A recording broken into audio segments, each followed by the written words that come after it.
এই খারা, পিছা পিছা আরো পিছা, আরো পিছা। বাবা হন ধ্যানে আছে, পিছা। কি বলবি বৎস, বল। বাবা, আপনি নাকি বাড়ির উঠানের মাটি দেখি তার ভবিষ্যৎ বলে দিতে পারেন। হ্যাঁ, নিয়ে আসছিস তুই? এই যে বাবা মাটি। তোর বউ আছে? আছে বাবা। সন্তান আছে? জি বাবা। তোর অনেক টাকা পয়সা, তাই না? জি বাবা। এই টাকা পয়সা, ধন দৌলত যা কিছু আছে সবকিছু তোর বউর কাছেই আছে না? জি বাবা। মাটি হাতে নে বেয়াদব, মাটি নিজে জি রাখছিস বাবা। কেন?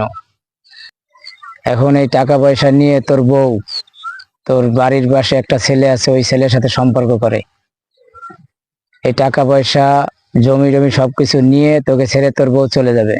বাবা, এটা তো আপনার বাড়ির উঠানের মাটি।